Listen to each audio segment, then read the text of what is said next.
En los últimos 6 meses, la jueza federal Marina Vázquez Herrera había liberado 43 miembros conocidos del cartel Jalisco Nueva Generación, todos por tecnicismos legales, todos en audiencias que duraban menos de una hora, todos regresando a las calles de la Ciudad de México como si nada hubiera pasado. Comandante, dijo el capitán Ricardo Vega, su brazo derecho, entrando en el despacho con una taza de café humeante. Los números no mienten. Esta mujer está prácticamente operando un servicio de liberación express para narcotraficantes. Arfuch levantó los ojos de los documentos, sus facciones endurecidas por la fatiga y la indignación. A los 45 años, había visto de todo en el combate al narcotráfico, pero la corrupción sistémica aún conseguía sorprenderlo con su audacia. No es solo eso, Ricardo murmuró, señalando una serie de fotografías esparcidas sobre la mesa. Mira los horarios. Todas las audiencias ocurren en las primeras horas de la mañana o al final de la tarde, nunca durante el horario normal. Es como si estuviera tratando de evitar testigos. El capitán Vega se inclinó sobre la mesa, estudiando los documentos con atención creciente. Y hay algo más, comandante. Nuestros informantes en las calles dicen que el cártel Jalisco Nueva Generación se está moviendo con una confianza inédita en la capital, es como si supieran que tienen protección. Durante las semanas siguientes, Arfuch montó una operación de vigilancia discreta. La jueza Vázquez Herrera se convirtió en el objetivo de una investigación que involucró intervenciones telefónicas autorizadas en sigilo absoluto, seguimiento discreto y análisis forense de todos sus movimientos financieros. Lo que descubrieron fue aún más alarmante de lo que imaginaban. La investigadora Elena Castillo, especialista en crímenes financieros, presentó sus hallazgos en una reunión restringida en el búnker subterráneo del cuartel general. Comandante, los números son impresionantes, dijo Elena, proyectando gráficos en la pantalla. En los últimos 2 años, la cuenta bancaria de la jueza recibió depósitos irregulares que totalizan más de 2 millones de pesos, siempre en valores fraccionados, siempre de fuentes diferentes, siempre poco después de una liberación controvertida. Pero había algo más, algo que no encajaba en el patrón típico de corrupción. Existe una anomalía, continúa Elena, cambiando la diapositiva. Cerca del 30% de esos pagos fueron inmediatamente transferidos a una cuenta fantasma. Y esa cuenta, bueno, financia algo muy extraño. Arfuch se inclinó hacia adelante. Continúa. La cuenta financia un apartamento seguro en el barrio de Polanco, alquilado bajo el nombre de Diego Morales, un joven de 22 años sin antecedentes criminales. Oficialmente, es estudiante de periodismo, pero nuestros registros muestran que tiene acceso a informaciones que solo alguien muy cercano al cartel podría tener. El descubrimiento de Diego Morales abrió una nueva dimensión en la investigación. El joven era un enigma viviente, aparentemente invisible para las autoridades, pero con acceso a informaciones que podrían desmantelar toda la operación del cártel Jalisco Nueva Generación en la capital. El sargento Miel Torres, especialista en operaciones de campo, fue designado para investigar al joven discretamente. Lo que descubrió dejó a todo el equipo perplejo. Comandante, este chico es un fantasma, reportó Torres en una reunión nocturna. Aparece en lugares donde miembros del cartel se reúnen, pero nunca interactúan directamente con ellos. Es como si fuera invisible. Y hay más. Documenta todo. Torres colocó una serie de fotografías en la mesa. Imágenes granuladas, tomadas de lejos, mostraban a Diego Morales en diversos locales, restaurantes de lujo donde jefes del cartel hacían negocios, estacionamientos donde ocurrían intercambios de dinero, incluso en eventos sociales donde políticos y empresarios se mezclaban con criminales. Tiene un equipo fotográfico profesional y un sistema de grabación de audio sofisticado. Continuó Torres, pero aquí está lo más extraño. Todas las evidencias que recolecta llegan de alguna forma a las manos de la jueza Vázquez Herrera. Anfu sintió un escalofrío recorrer su espina dorsal. ¿Me estás diciendo que la jueza está usando a este joven como informante? Es exactamente eso, comandante. Pero no para las autoridades, para ella misma. Conforme la investigación se profundiza, la verdadera extensión de la corrupción comenzó a revelarse. No se trataba apenas de una jueza corrupta liberando criminales por dinero. Era algo mucho más complejo y siniestro. La analista Sofía Herrera, especialista en inteligencia criminal, presentó un mapeo que dejó a todos en silencio. Comandantes, lo que descubrimos va más allá de la corrupción común, dijo Sofía, señalando un diagrama complejo proyectado en la pared. La jueza Vázquez Herrera está en el centro de una red que involucra al menos 12 jueces federales, 8 senadores, 15 empresarios de alto escalafón y 3 jefes de policía de diferentes estados. El diagrama mostraba conexiones intrincadas entre figuras públicas respetadas y miembros conocidos del cartel Jalisco Nueva Generación. Dinero, favores, informaciones privilegiadas y protección legal Fluían a través de esta red como sangre a través de venas. Pero aquí está lo que más me preocupa. Continuó Sofía, destacando una sección específica del diagrama. Diego Morales no está apenas documentando las actividades del cartel. Está mapeando toda esta red de corrupción y alguien en el cartel lo descubrió. Harfuch sintió el estómago contraerse. ¿Qué quieres decir?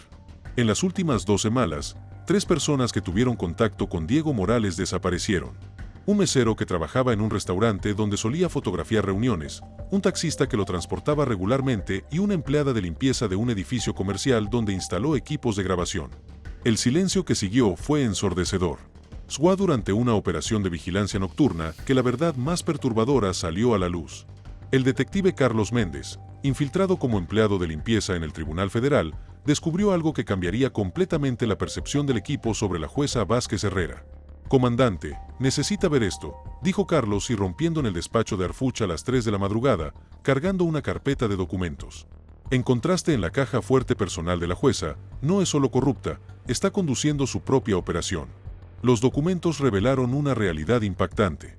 La jueza Vázquez Herrera mantenía archivos detallados sobre cada miembro del cártel Jalisco Nueva Generación, incluyendo informaciones que ni siquiera la Policía Federal poseía. Había fotografías, grabaciones de audio, registros financieros e incluso planes de operaciones futuras del cartel. Pero lo más impresionante era una carta manuscrita, escondida en el fondo de la caja fuerte, que revela las verdaderas motivaciones de la jueza. Harfuch leyó la carta en voz alta, su voz temblando ligeramente. «Mi querido hermano Gabriel, hoy hace 5 años desde que el cartel te quitó de nosotros. 5 años desde que prometieron que sería apenas un trabajo simple como contador de ellos. 5 años desde que descubrieron que estabas pasando informaciones a la policía y te ejecutaron como un traidor. Ellos piensan que me compraron. Piensan que soy apenas otra jueza corrupta, liberando a sus soldados por dinero. No saben que cada peso que recibo es usado para financiar mi propia guerra contra ellos. No saben que Diego es mi ojo dentro de su organización. Cada criminal que liberó, regresa a las calles marcado. Diego lo sigue, documenta sus movimientos, mapea sus operaciones. Pronto tendré evidencias suficientes para destruir no solo al cartel, sino toda la red de corrupción que permite que existan. Justicia vendrá, Gabriel, no de la forma que el sistema espera, pero vendrá tu hermana que te ama, Marina». El descubrimiento de la carta cambió completamente la dinámica de la operación. Harfuch se vio ante un dilema moral complejo. Arrestar a una jueza que técnicamente estaba cometiendo crímenes, pero cuyas motivaciones eran comprensibles y cuyos métodos, aunque ilegales, estaban produciendo resultados que las autoridades no conseguían alcanzar. Pero la decisión fue tomada fuera de sus manos, cuando la analista Elena Castillo irrumpió en su despacho con noticias alarmantes. «Comandante, tenemos un problema grave», dijo Elena sin aliento. Diego Morales desapareció. Su última localización fue hace 3 días en una reunión del cartel en un almacén en el distrito industrial. Y hay más. Interceptamos comunicaciones indicando que el cartel descubrió que es un informante. Harfuch sintió la sangre helarse. ¿Saben sobre la jueza? Peor que eso, comandante. Saben sobre toda su operación y planean usar a Diego como carnada para atraerla a una trampa. La situación se había convertido en una carrera contra el tiempo. Si el cartel elimina a Diego Morales, no solo perderían un informante valioso, sino también todas las evidencias que había recolectado a lo largo de 2 años. Más importante, una mujer que había perdido todo en su búsqueda de justicia, perdería también su única oportunidad de vengar la muerte de su hermano. Harfuch tomó una decisión que definiría su carrera. En lugar de aguardar más evidencias o tratar de negociar con la jueza, optó por una acción directa y dramática que conmocionó a todo el sistema judicial mexicano. A la mañana siguiente, durante una audiencia de rutina en el Tribunal Federal, Harfuch y su equipo ejecutaron una operación que sería recordada por décadas.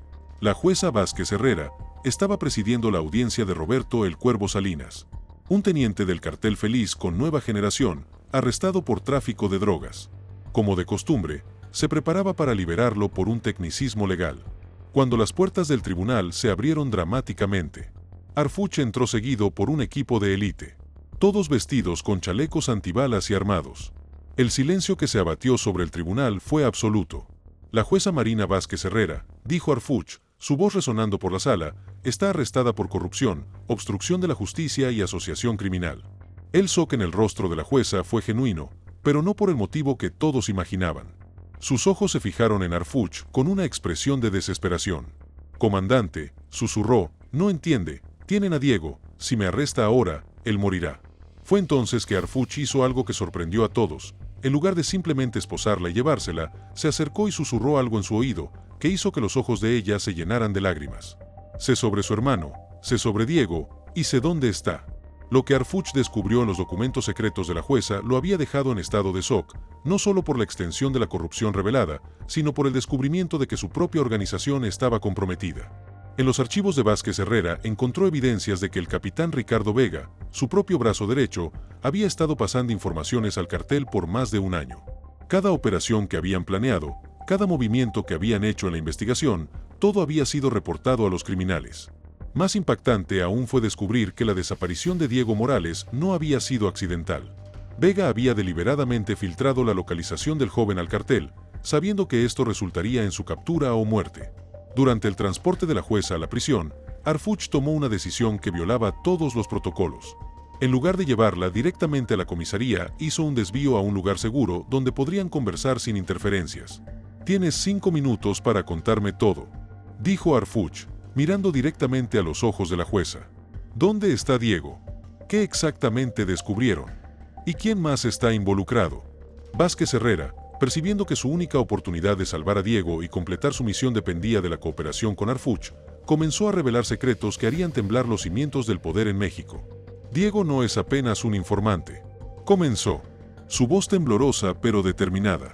«Es un genio de la tecnología. En los últimos 2 años, no solo documentó las actividades del cartel, sino que hackeó sus sistemas de comunicación, sus cuentas bancarias, sus archivos digitales. Tiene evidencias que pueden derribar no solo al cártel Jalisco Nueva Generación, sino a 3 senadores, 2 gobernadores y al menos 20 jueces federales». Harfuch sintió el mundo girar a su alrededor. ¿Dónde están esas evidencias? En un servidor seguro al que solo él puede acceder.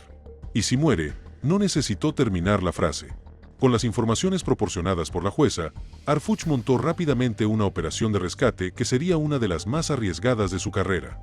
El lugar donde Diego estaba siendo mantenido era la Hacienda Las Lomas, una propiedad rural fortificada en las afueras de la ciudad, conocida por ser uno de los escondites favoritos del cartel.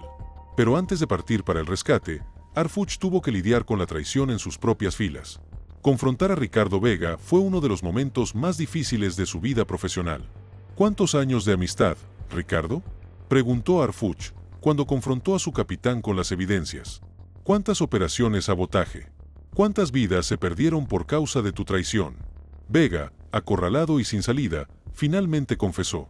«¿Tienen a mi hija, Omar? Hace 6 meses. Dijeron que la matarían si no cooperaba. No tuve opción». La revelación de que Vega también era una víctima del cartel añadió otra capa de complejidad a la situación. Harfuch se vio forzado a tomar decisiones imposibles en tiempo real. «Nos vas a ayudar a rescatar a Diego», dijo Harfuch finalmente. «Y después, vamos a rescatar a tu hija también. Pero si tratas de traicionarnos nuevamente, yo mismo te mataré». La operación de rescate en la Hacienda Las Sombras fue ejecutada en las primeras horas de la madrugada. Harfuch lideró un equipo de élite de 12 hombres, incluyendo al reticente capitán Vega, en una misión que dependía tanto de la precisión militar como de la suerte. La propiedad era una fortaleza, muros altos, cámaras de seguridad, guardias armados patrullando el perímetro. Pero Harfuch tenía una ventaja. Las informaciones detalladas que la jueza Vázquez Herrera había recolectado sobre las operaciones del cartel incluían planos arquitectónicos de Hacienda. «Diego está en el sótano», susurró Harfuch a su equipo a través del radio. Según las informaciones de la jueza, hay una entrada secreta por el lado este. «Vega, ¿conoces los códigos de seguridad?». «Sí», respondió Vega, su voz cargada de culpa y determinación. «Pero comandante, necesita saber que no solo están manteniendo a Diego prisionero, lo están torturando para obtener los códigos de acceso al servidor». La urgencia de la situación se intensificó. Cada minuto que pasaba aumentaba la posibilidad de que Diego fuera forzado a revelar informaciones que comprometería toda la operación de 2 años. La infiltración en la tienda fue un ejercicio de precisión militar. Neutralizando silenciosamente a los guardias externos, el equipo consiguió penetrar en el complejo sin disparar un solo tiro. Pero cuando llegaron al sótano, lo que encontraron los dejó horrorizados. Diego Morales estaba irreconocible. El joven brillante que había pasado 2 años documentando meticulosamente las actividades del cartel estaba ahora colgando de cadenas en una celda húmeda y oscura. Su cuerpo mostraba signos evidentes de tortura prolongada, pero sus ojos aún brillaban con una determinación feroz. El comandante Arfuch, susurró Diego cuando vio al equipo de rescate. ¿La jueza? ¿Está bien? ¿Está segura?, respondió Arfuch mientras cortaba las cadenas que sujetaban al joven. Pero necesitamos salir de aquí ahora. ¿Puedes caminar? ¿Puedo?, dijo Diego, luchando por mantenerse en pie. Pero comandante, hay algo que necesita saber. No consiguieron romper mis códigos, pero descubrieron algo peor. Hay una operación planeada para esta noche. Van a asesinar a 3 jueces federales que están investigando al cartel independientemente. Arfuch sintió la sangre helarse. La operación de rescate se había convertido en una carrera contra el tiempo para prevenir una masacre. ¿Cuáles son los jueces?, preguntó urgentemente. Diego, apoyándose en la pared, recitó 3 nombres que hicieron que Arfuch percibiera la magnitud de la conspiración. Eran jueces conocidos por su integridad y determinación en combatir la corrupción. Su eliminación dejaría el campo libre para que el cartel operara sin interferencias legales. Tenemos que avisarles, dijo Arfuch. Vega, tienes contactos que pueden. Pero antes de que pudiera terminar la frase, las alarmas comenzaron a sonar por toda la hacienda. Su presencia había sido descubierta. Lo que siguió fue una batalla intensa que resonó por toda la propiedad.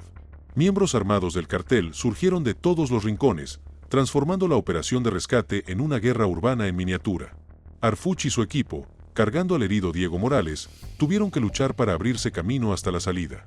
El capitán Vega, en un intento desesperado de redimir su traición, asumió la retaguardia, cubriendo la retirada del equipo con una valentía que sorprendió a todos. «Váyanse», gritó Vega, mientras intercambiaba disparos con perseguidores. «Yo los detengo aquí». «No vamos a dejarte atrás», respondió Arfuch. «Mi hija está muerta hace 3 meses», gritó Vega de vuelta, su voz quebrándose. «Me mintieron desde el principio. Al menos déjenme hacer algo correcto antes de morir». La revelación de que la hija de Vega ya estaba muerta añadió una dimensión trágica a la situación. El hombre había traicionado a sus colegas y comprometido operaciones enteras por una hija que ya no existía. Durante la huida caótica, Diego Morales, a pesar de sus heridas, consiguió acceder remotamente a su servidor usando un teléfono del equipo de rescate. En pocos minutos, transfirió terabytes de informaciones comprometedoras a un lugar seguro controlado por Arfuch. «Está hecho», dijo Diego, colapsando en el asiento trasero del vehículo de huida. «Todas las evidencias están seguras. Ahora tienen todo lo que necesitan para destruir toda la red». Capítulo 13. El impacto sísmico. Lo que Diego Morales había recolectado a lo largo de 2 años era más devastador de lo que cualquiera podría imaginar. No eran solo evidencias de corrupción individual, sino documentación completa de un sistema paralelo de poder que operaba en las sombras del gobierno mexicano. Grabaciones de audio revelaban conversaciones entre senadores y jefes del cartel, planeando legislación favorable al narcotráfico. Fotografías mostraban empresarios respetados, participando en reuniones donde se discutía lavado de dinero a escala industrial.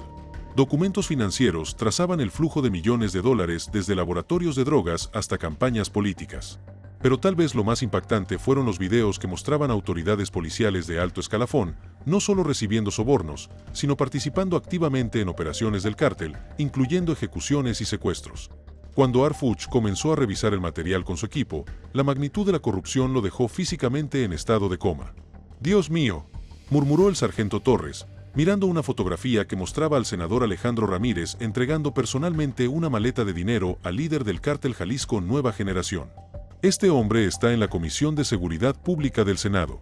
Y este aquí», dijo la analista Elena, señalando otro documento. «Muestra que el juez federal Patricio Vega, sin relación con nuestro capitán, no solo liberaba criminales por dinero, sino que también proporcionaba informaciones sobre operaciones policiales planeadas».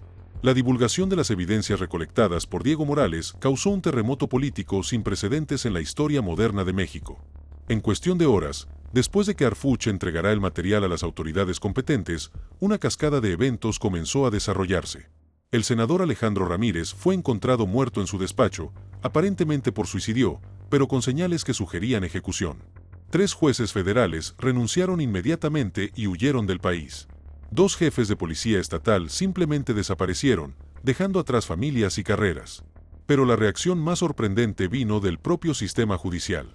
En lugar de celebrar la exposición de la corrupción, muchos magistrados y autoridades comenzaron a cuestionar los métodos utilizados para obtener las evidencias.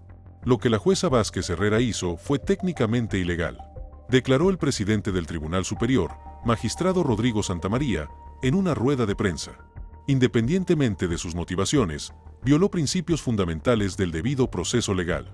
Esta reacción creó una paradoja moral que dividió la opinión pública. Por un lado, había aquellos que veían a Vázquez Herrera como una heroína que sacrificó su carrera y libertad para exponer la corrupción. Por el otro, estaban aquellos que argumentaban que la justicia no podría ser alcanzada a través de métodos ilegales. Harfuch se encontró en el centro de una tormenta política y moral. Sus acciones habían resultado en la exposición de la mayor red de corrupción de la historia reciente de México, pero también habían levantado cuestiones sobre los límites de la aplicación de la ley. Durante una reunión tensa con sus superiores, Harfuch fue confrontado con la realidad política de la situación. Omar, dijo el general Augusto Herrera, comandante general de la Policía Federal, ¿entiendes que técnicamente tú también violaste protocolos al cooperar con una sospechosa de corrupción? General, respondió Harfuch, si seguir protocolos significa permitir que asesinos y traficantes operen libremente porque tienen protección judicial, entonces tal vez sea hora de cuestionar esos protocolos. Esa es una declaración muy peligrosa, comandante, replicó el general. ¿Lo que está sugiriendo es que los fines justifican los medios? Harfuch miró directamente a los ojos de su superior. Estoy sugiriendo que cuando el sistema está tan corrompido que la única forma de obtener justicia es operando fuera de él, tal vez el problema no sean los métodos, sino el propio sistema. En las semanas que siguieron a la operación, el destino de los principales involucrados comenzó a definirse de formas inesperadas. La jueza Marina Vázquez Herrera fue formalmente acusada de corrupción y obstrucción de la justicia, pero su arresto domiciliario fue acompañado por una campaña pública masiva pidiendo su liberación. Miles de personas se reunieron frente al tribunal, cargando carteles que la llamaban la jueza del pueblo y heroína de la justicia. Diego Morales, aún recuperándose de sus heridas, se convirtió en una figura pública reacia. Su historia de valentía y sacrificio capturó la imaginación del público, pero él mismo evitaba la atención de los medios, prefiriendo enfocarse en su recuperación física y emocional. El capitán Ricardo Vega, que había muerto durante la operación de rescate en la Hacienda Las Sombras, fue póstumamente reconocido como héroe, a pesar de su traición anterior. Su historia compleja, un hombre bueno forzado a hacer cosas terribles por amor a la familia, resonó con muchos que entendían las presiones imposibles que el crimen organizado ejerce sobre personas comunes. Pero tal vez el destino más incierto fue el del propio Harfuch. Aunque públicamente celebrado como el hombre que expuso la mayor red de corrupción de la historia reciente, enfrentaba investigaciones internas y presión política de figuras poderosas que habían sido comprometidas por las revelaciones. Conforme los analistas continuaban examinando el vasto archivo de evidencias, recolectado por Diego Morales, nuevas revelaciones impactantes emergen, casi diariamente. Lo que inicialmente parecía ser una operación limitada al Cártel Jalisco Nueva Generación, se reveló como una red de corrupción que se extendía por todo el país. La analista Sofía Herrera descubrió conexiones que ligaban la red de corrupción a carteles de otros estados, creando un mapa nacional de crimen organizado y corrupción institucional que era asombroso en su alcance. Comandante, dijo Sofía, durante un briefing matutino, encontramos evidencias de que esta red no se limita a México. Hay conexiones con organizaciones criminales en Colombia, Guatemala e incluso en Estados Unidos. Las implicaciones internacionales del descubrimiento añadieron una nueva dimensión a la crisis. Agencias de aplicación de la ley de múltiples países comenzaron a solicitar acceso a las evidencias, transformando lo que había comenzado como una investigación local en una operación internacional. Pero tal vez el descubrimiento más perturbador fue la revelación de que la red de corrupción había infiltrado no solo el sistema judicial y policial, sino también organizaciones de derechos humanos, ONGs e incluso grupos religiosos que supuestamente combatían la corrupción. Conforme las revelaciones continuaron emergiendo, la presión sobre todos los involucrados en la operación se intensificó dramáticamente. Harfuch comenzó a recibir amenazas de muerte, no solo de miembros del cartel, sino también de figuras políticas poderosas que habían sido expuestas. Una mañana, al llegar a su despacho, Harfuch encontró un mensaje dejado en su mesa que le hizo percibir que su propia vida estaba en peligro inminente. El comandante Omar García Harfuch, decía la nota, escrita en letras cuidadosamente recortadas de periódicos, se metió con fuerzas que no comprende. Ahora su familia pagará el precio. La amenaza no estaba vacía.